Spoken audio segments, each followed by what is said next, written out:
Welcome back to Anxious Faith. I'm James Burke. Nothing is certain except death and taxes, or so the saying goes. But there's something else we'll all face in our lives, regardless of our backgrounds, our finances, our upbringing, or culture: suffering. Whether it's suffering brought on by mental illness, physical illness, financial pressure, issues with relationships, or family, or any number of other things, at some point in our lives, things are going to be hard, messy, painful. And when we face suffering, it's easy to wonder where God is. We can feel lonely, isolated, even abandoned by Him. Why is this happening to me, we ask? How can a good God let me suffer? So what do we do knowing that we're going to face suffering? Well, today we're chatting with Dr Katherine Thompson, who we heard back in episode 18 on the topic of Christ-Centred Mindfulness. Katherine's written a new book called The Discipline of Suffering. That's what we're going to chat to her about today, the idea of suffering and how to work our way through it as followers of Jesus. So let's dive into the episode. So we're excited to be joined by Dr. Katherine Thompson today. If you've watched some of our previous episodes, you might remember from last year, we did an interview with Dr. Katherine Thompson about her book, Christ-Centred Mindfulness, and we looked at what it might look like to embrace the mindfulness movement and realize that its roots actually came from our faith hundreds of years ago, and that there are ways that we can use the practices of mindfulness to actually further grow and deepen our faith. Dr. Katherine has written another book. It's called The Discipline of Suffering. Very apt for what we're trying to talk about today. So we're excited to have her back with us. Katherine, thank you for joining us and being with us again today. Why did you write this book? Christ-Centred Mindfulness to then all of a sudden talking about the discipline of suffering seems like perhaps a bit of a mismatch in themes there. Why did you decide to write this book? Well, in our Christian tradition, there's actually two different pathways people tend to come to Christ. And one is through going through a life crisis and suffering, and the other is through discovering Christ's love. And for me, I go back to when I was a teenager and I suffered severe, and it's now chronic pain to do with my back problem. It's a problem I was born with, but it didn't become an issue till I was about 14. And it forced me to rely on God, and that suffering formed my character and it formed my faith. So I guess for me, suffering isn't the enemy. It is part of my life, and it doesn't mean I don't get stuck with the suffering. And at times in my life, I have felt stuck with different things that have happened. But Jesus tells us that we're going to have trouble in our life, and it's our culture, our Western culture, that says, no, we're meant to be happy all the time. We shouldn't suffer. So I think there's a bit of a disconnection between what Jesus said was going to happen and what actually happens in life versus what our culture tells us we should be experiencing. Yeah, that's right. Like we think about what we think life is going to be as we're growing up, where, here in Australia, it's still probably that Australian dream of, the house and the family and the quarter-acre block and the holidays at the beach and all that kind of stuff. And it's when those kind of ideas that we have, or those stories that we've kind of told ourselves or been told by culture don't actually turn out to be true, that's where people tend to really get stuck. All of a sudden, I haven't found a partner, or we can't have kids, or I'm dealing with a physical or a mental health issue. That means that life isn't as nice and fun as I thought it was going to be when I was young and optimistic. And we get to this point of going, hang on, what's going on? And it's particularly tough if you look around you and you see other people actually do have those things. I think that's where it's like salt in the wound, isn't it? Yeah. And it gets you to question why. Why is it my experience different? Why is it happening to me? Yeah. Yeah, I mean, that's one of the things in my story that, I spent so long trying to work out what was going on, why me and my family were going through these mental health challenges kind of thing. I remember one of my prayers when I could barely pray was, how long is this going to go on for, and why does this keep getting worse? And then looking at other friends at church, and they've got these wonderfully all-together lives and seem to be the picture-perfect family and husbands and wives and kids, and everything seems to be going right. And like you say, it's that salt in the wound. And for the person going through suffering, it's like, well, is there something wrong with my faith? Like, am I not doing something right because I'm struggling over here and they seem to be doing everything right? Yeah. And so I would just like to put it out there that if you see that other people's lives look perfect, it doesn't mean that they're not suffering, because I know from my counselling practice that, and from my own experience of what I know in the church that I'm in, that what happens in our society, because suffering's not okay, is that we just go silent and we don't tell people. And so therefore there's a whole lot of people out there that are quietly suffering in silence and they feel shamed. So in the church we feel shamed if our life's not all together, and that makes the suffering worse because you've got no support. Yeah. And then there's that direct disconnect then between what Jesus says. He says, in this world you will have troubles. He also says, take heart, I've overcome the world, but it doesn't mean that we're not going to have those troubles. And yet, this idea in our culture that it's all about comfort. It's all about making sure that we've got everything we need and we're happy, and anything that makes us feel unhappy or uncomfortable is wrong or bad, and we need to work through that. And it's clearly invaded our churches to some degree, right? Yeah, absolutely.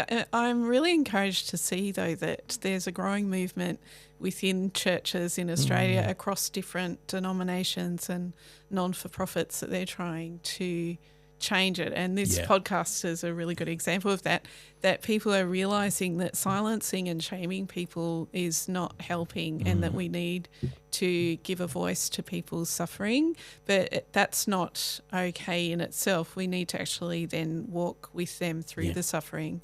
And I am really encouraged that there's a growing social movement towards that, and hopefully my book will further feed it. Yeah. And it's been received really well. It's, there's a sticker on the front. You've been shortlisted for the Australian Christian Book of the Year. So obviously there's a resonance here in our church circles, in our faith, of people going, oh yeah, there is something about this that we all know, we've all had a brush with it. It's all there within us, but we haven't necessarily ventured out to talk about it. So that's what we want to do today. We're going to talk about suffering, which is not necessarily the most positive of topics to talk about, but one of the things I find really interesting is the title of your book is The Discipline of Suffering. The fact that suffering is not just this completely negative force, enemy, as you said at the start, against us, that is only going to do damage and detriment to us. But in fact, there might actually be something to be found in that suffering, or some lessons to be learned as we go through this, and perhaps even a different mindset to take into dealing with that suffering. So, perhaps even just very quickly at the start, we've said it a couple of times, but, Jesus says we're to expect suffering. Why is that? Can you explain why we suffer? I don't know. That's a really big question to answer. But what the image that's coming to mind, James, as you were saying what you're saying, is that we have different responses to the word discipline, don't we? We do, yeah. And when I hear the word discipline, it makes me want to run away because it sounds really boring.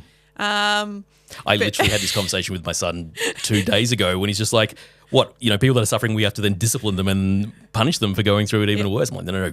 There's more meanings to the word discipline than just that. So it's not about punishment, and it's not about having to do something that's laborious, because that's a turn off as well. Yeah.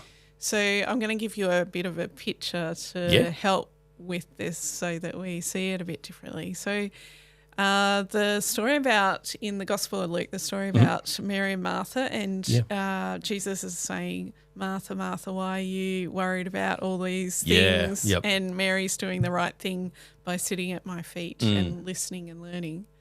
And I think that the word discipline in the Christian context is about what Mary was doing there. It's about sitting before Christ. And what happens when we suffer, which we were joking about before we started recording the podcast, is that when we suffer, our first reaction in our culture is usually panic. Yep. It's like, how am I going to get through this? Exactly. No one's going to understand. It's going to be embarrassing. Yeah, why did it happen? God doesn't care about me. No one cares about me. And then it goes to all other levels of our life, doesn't it? So I think the discipline part is, instead of reacting that way, that we stop. We literally stop and we sit down at Jesus' feet, and then we wait. Okay. So if I could summarize the discipline of suffering very simply, I would say that's what it is. Yeah. Okay. That's a lot better way to think about it then. But it's interesting though. We're not going to be able to not have that initial reaction of what is going on, why is this happening, and the panic and the pain and the humiliation or whatever it might be that you're feeling in that time. It's not to say that having those reactions is wrong, but we are actually in control of how we respond to it. Is that right? And so then instead of being stuck in the suffering, I guess then there's the opportunity for us to respond in a different way that might lead us on from that. Is that right? Yeah. So in the book I talk about a few different ways that you can go through this journey. And one of the most powerful ones I think is that people identify with is story. Yeah. And the reason why we panic is our life becomes, I'll use a therapeutic term, which is problem saturated. So if your life is problem saturated, then you become the problem and your life becomes the problem, and you have no perspective outside the problem. And so that is a very dark place to be. Yeah, absolutely. When you're in the midst of it, that's all you can see, right? And you're stuck and trapped. And if you get stuck and trapped, the human emotion that goes with this is hopelessness. And that's very opposite to what we want to have with our faith. Yeah. And it's very hard to move from that place to a place of hope. And so when people come and talk to you about faith, sometimes it can be a bit clunky. And I talk about that in the book, that people often say things to you thinking they're being helpful, but they're actually making it worse because they're ill-timed or sort of judgmental things that they're saying. So I guess the thing that I would like to encourage people with is, in this discipline of suffering, it is possible to shift from that problem-saturated viewpoint and actually find hope by finding a different way of seeing your life and a different way of telling the story of your life. Yeah, that's kind of why Anxious Faith started in the first place, is that, I remember being on the receiving end of some of those completely well-intentioned but really unhelpful things being told to me by people in church, people, pastors even, and things like that, that they're trying to help and they're trying to say something positive and, it's okay, Jesus has overcome this and, God works for the good in all things and all that kind of stuff. Right? Yep. But for the person who's in the midst of that at that moment, that almost seems like a slap in the face to them. It is, because what we didn't do right there is to sit. So going back to that image that I said about Mary sitting at Jesus' feet, we're uncomfortable if we're giving advice to people. And so we're really trying to make ourselves feel better when we do that. But it's not helping the person that's suffering at all, because they want someone to sit with them in the suffering and to journey with them through the suffering, which means often that you just shut up.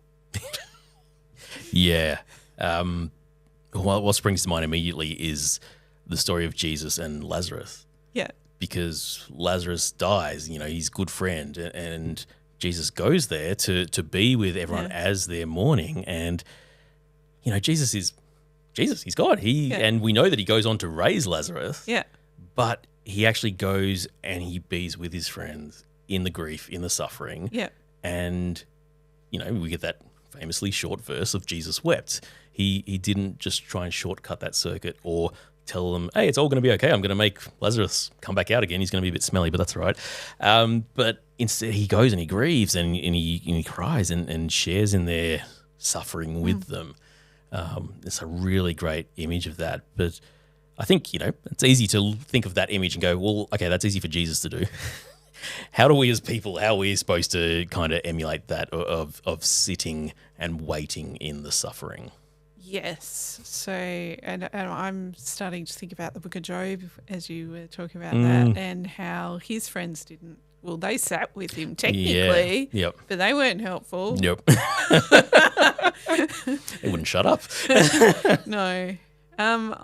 Look, I really think there's no fast way through suffering, and I think that that's something that's countercultural for us, and I don't think it's about doing anything. I think it's about being with God, and God will lead us through that in the way that the Holy Spirit will lead. And so that's why sitting before Jesus is the most important discipline to engage in, and to let the Holy Spirit change our thinking about our suffering. And part of that is through story, and maybe a good place to think about how that applies is with the Apostle Paul. Because we see with him that he had a different name before he knew Christ. He was called Saul. And he was one of the most notorious Christian killers. If you want to put it out there that way. Holding everyone's cloaks as they're stoning Stephen to death, right? Terrible reputation. And everyone would have been completely terrified of him and distrusted him immensely. And yet he has an encounter with Jesus which completely transforms his name and everything about who he is. But the Christians around him would have thought, this guy's dangerous. We can't trust him. And what's fascinating, and what N.T. Wright points out in one of his books about Paul, is that Paul didn't then go straight into ministry. Paul actually went and had quite a lengthy few years trying to work his faith out quietly, and then went into ministry. And I think that this is what suffering does for us. It not only changes the way we see ourselves after we've encountered God in that suffering place. We sometimes get a new life, not always a new name. That would be nice sometimes. But we're taken down a different path, but the inward journey is part of that transformation process that we go through in the suffering. So there's often, if you notice in people, a time of retreat where they have to do a lot of processing and they are changed by God. And I think that we have to be persistent and patient and stay there in that place, which is very uncomfortable. But then if we persist, we come back out a changed person. And how amazing was Paul's life? Well, that's it. He goes from the biggest persecutor of the church to, arguably doing some of the most work to spread the early church, right?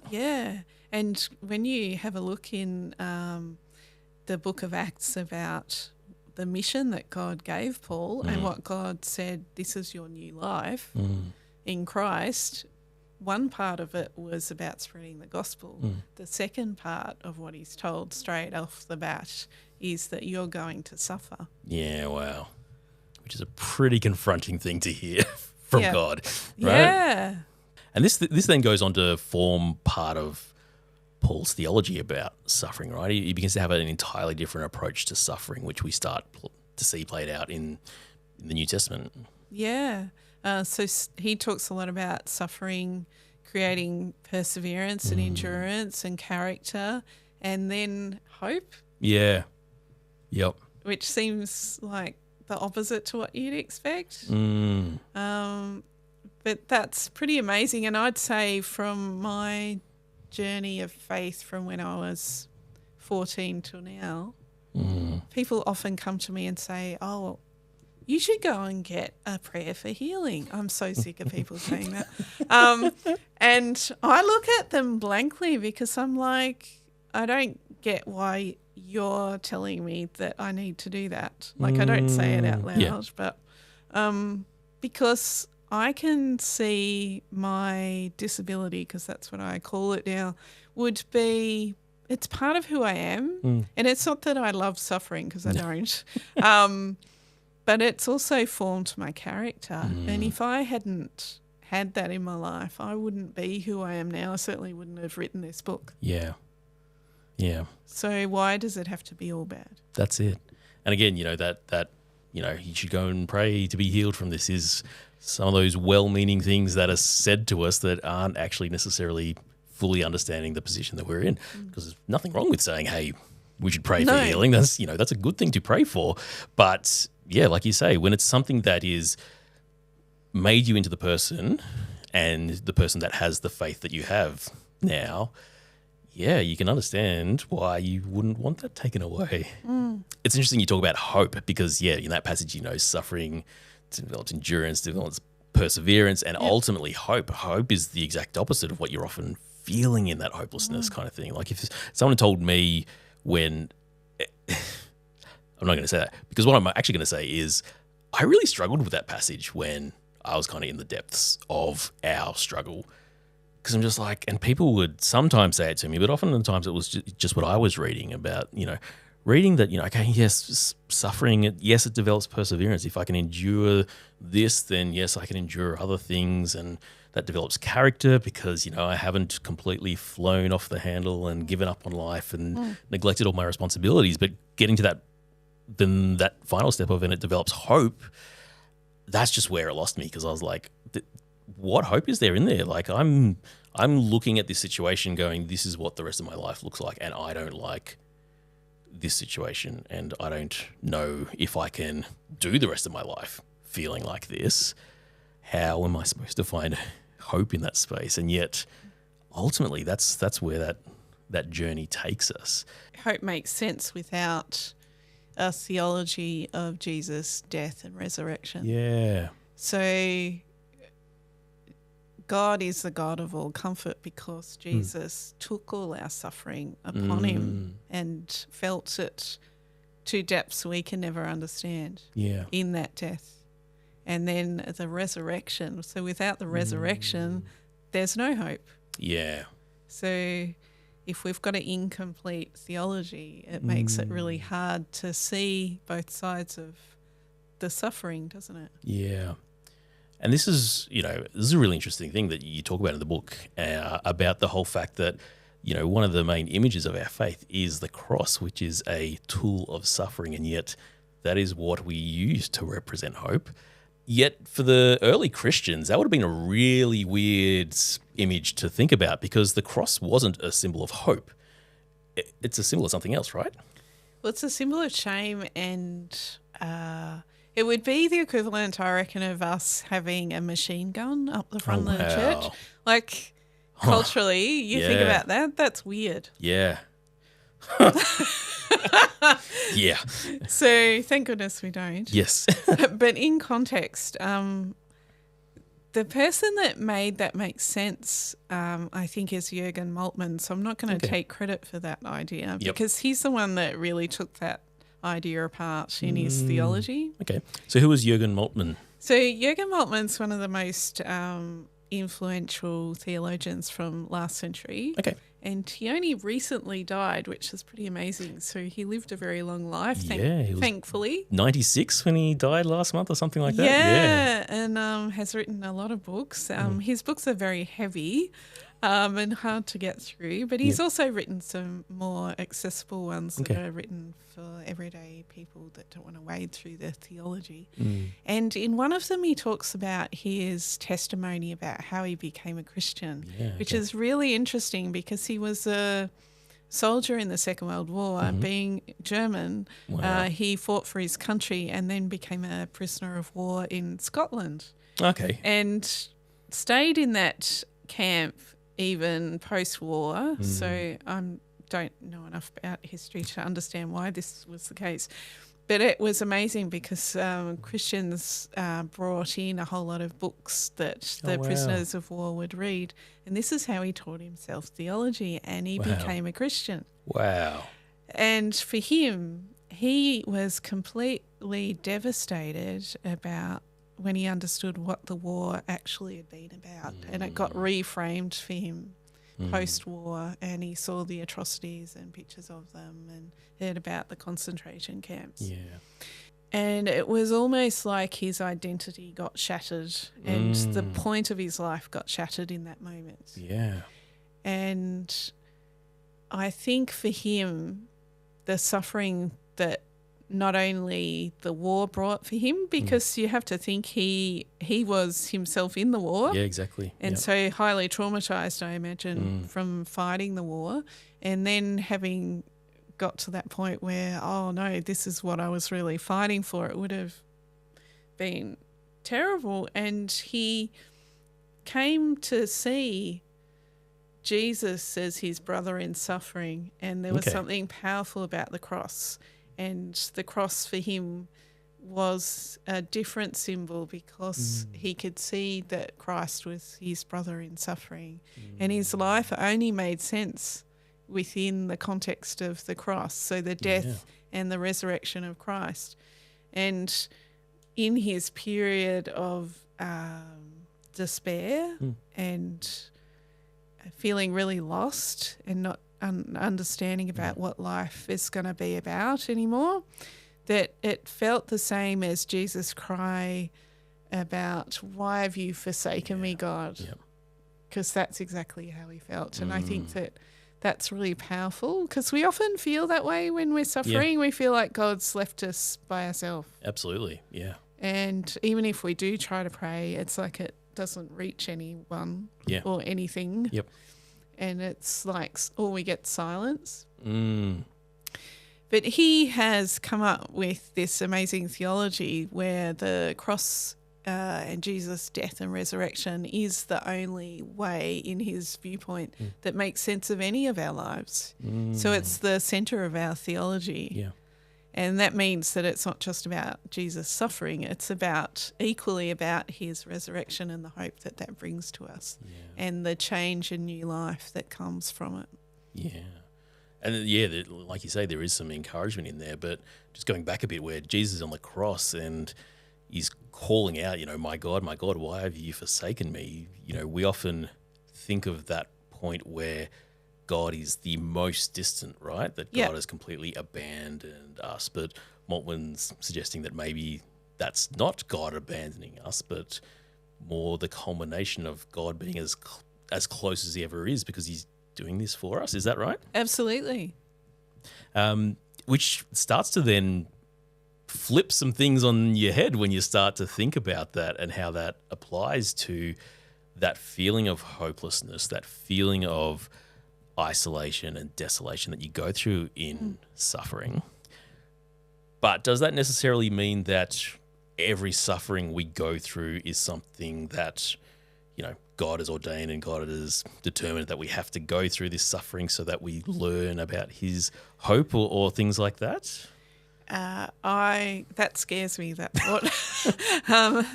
I don't think God wants us to suffer. I really don't. I think that God is a God of love, compassion, faithfulness, graciousness, kindness. We see that in the life of Jesus. No, I don't think that he wants harm. But we live in an imperfect world, and we can't control everything that happens around us.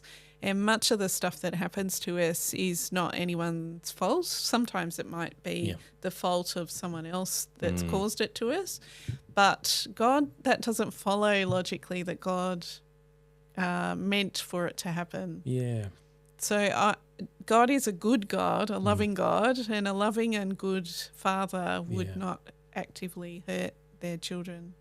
So I think that that's where a lot of people get stuck. But and then getting stuck is a really difficult place to be, because if you kind of go down that line, God is this loving, caring father who wants the best for his children, then why doesn't he just come down and fix take it? this away from me? Like, that's what a loving, caring parent would do, right? And that's where so many people get stuck. And I think that we have a theology of God as sovereign, which means that God's somehow in control of things. But I think we have to hold that in tension with God as our Redeemer. Because it's not that we shouldn't suffer, it's more that God, if we allow him, if we engage in the discipline of suffering, can actually redeem our circumstances. And I think that's the hope of the resurrection, that it can be transformed. It's not that, God, why have you done this to me? But God, help me in this, right? And that becomes an entirely different approach. And that shift of perspective from, I guess that, I'm the problem, everything around me is the problem, all I can see is the problem, to there is perhaps a way through this and a way out of this. When we're talking about stuck, there's a kind of metaphor that we've talked about off before we started recording about the metaphor of the wall, and it kind of resonated really well with me because I can identify myself in that metaphor. Can you share that with us? Because I think that'll help a lot of people understand this a bit more. Yeah, so there are models of stages of faith, and the wall metaphor comes out of one of those. And we go through different periods of learning, I think, as we grow as a Christian, and we often are engaged in like what's called the productive life, where we go out and do ministry, or we go out and busy doing stuff and trying to live for God with all the best of motivations. And then if we face a life crisis, which can come in many different forms, and they have for me, it very much feels like we're stuck before a wall and the wall is impassable. Yeah. So we have a few choices if we hit the wall. Yep. We can either just sit there and complain, which some people do, and get really cheesed off. I did that for a very long time.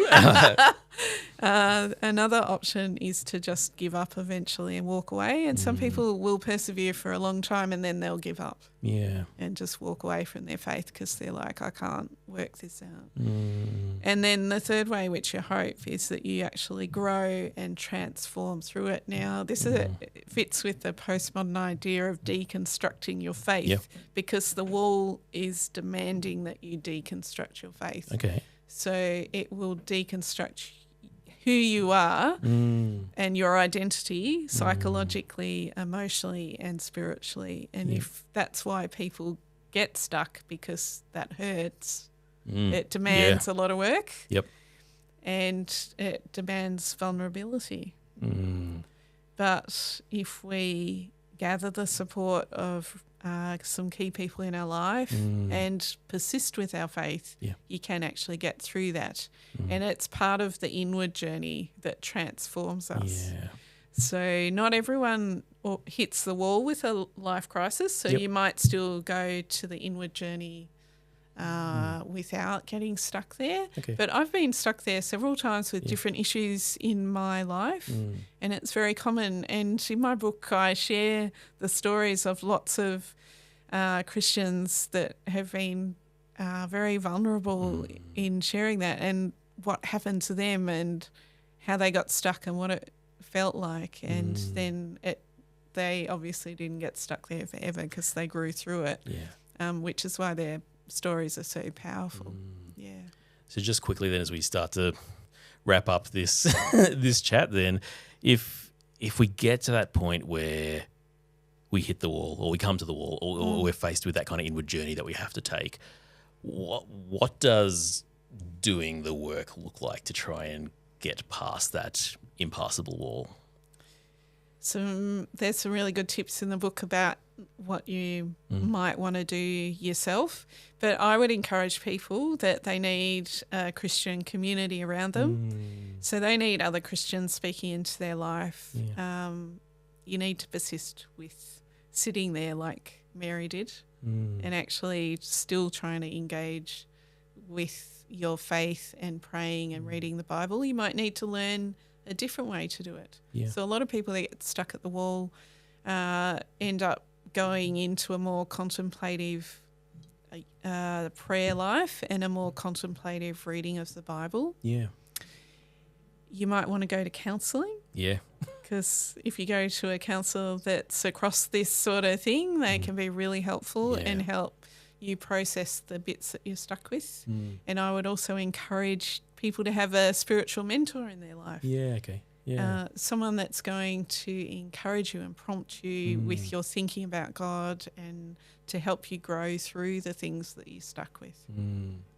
That's really encouraging, really helpful. Obviously, if people want to find out more, they can get a copy of your book and read. But I think it's important to note right at the end that that doesn't mean that, I've conquered suffering, my life is going to be fine from here on out, right? And then your story is a testament to that, right? You still have to deal with your disability. It's not like it's gone now that you've worked through it to some degree and it's impacted your faith. And you said, it's different times in your life you might come up against that wall in a different context. Suffering's always going to be with us, right? Yeah, we can't get away from it. So then if we're not necessarily stuck at the wall ourselves, but perhaps we're in a community and we see friends or family members that might be stuck or sitting there wondering what to do, what can we be doing to support them in that space? I love the image of the road to Emmaus, how the two disciples, like, they're completely shattered about Jesus having died, and they just spent like several years of their life following this rabbi. Yeah. And for them, it would have been a complete end to everything that they thought life was about. And yet, what did Jesus do? He quietly walked with them, didn't he? Yeah. And I think that's what we're actually asked to do, and to quietly reveal God amongst the suffering, and to comfort people. Yeah. And that's, like you say, that then leads to more community or deeper community, which allows us to be that support for people, and then in turn they can be that for us when we hit the wall or when we're facing something else that shakes things through. It's not necessarily an easy topic to talk about, or something that we can kind of get to the end and go, yay, happy ending to this episode. And we all know what to do when we face suffering, yes, because it's a difficult thing to grasp that we're never going to be able to get away from it. And that even if we've gotten through one particular circumstance that's been a time of suffering, that doesn't mean that we're not going to not face that again in the future. The key thing that Paul says is that he says that God's grace is sufficient for him. And I think that that's the thing we can hang on to. Yeah. And he says that it's through his weakness, right? Yeah. Yeah, Paul, when Paul says that, though, he's not talking about this is me, the big, strong apostle Paul that is preaching the word here and there, right? No. So he had his own thorn of the flesh, whatever that was, something he struggled with. Yep. And he had learned that he does everything through the strength that God gives him. It's not through his own strength, and that God's grace is sufficient for him. Yeah, and that's it. It's a wonderful image that, when, as Paul says, when I am weak, then he is strong. And that ultimately is a hope that we get to cling to. Katherine, thank you so much for being with us and sharing part of your book and sharing some of your story as well. It's really encouraging to kind of know that this is not just an academic, theoretical look at suffering. This is something you've been through. This is something that you've learned the hard way, so to speak. If people want to find out more, we'll have links in the description about how you can get a copy of Katherine's book. It'll be linked to her website or linked to a bookshop or something like that. But Katherine, thank you so much for being with us today. Pleasure. I hope this chat with Dr. Katherine has been an encouragement for you. It has been for me, and it's something I wish I'd heard a long time ago. Thank you for joining us today. If you like this episode, we'd love for you to like the video, comment below, and share it with someone you know. We'd also like to invite you to partner with us so we can continue our mission here, which is to help people like you dive into the big questions around faith and mental health, and to go looking in God's Word as well as the first-hand stories of others for answers. Now, Anxious Faith is a part of Our Daily Bread Ministries, a global Bible engagement movement working in over 150 countries. Our ministry, including this podcast, is funded by the generosity of people like you. Any contribution towards our work allows us to carry out our mission to see more people impacted by the life-changing wisdom of the Bible. If you'd like to find out more about what we do here at Anxious Faith and partner with us, head to our website at anxiousfaith.org, or there's a link below. There you'll also find our blog and other resources, as well as links to our socials and our mailing lists. So thanks very much for listening, and we'll see you next episode.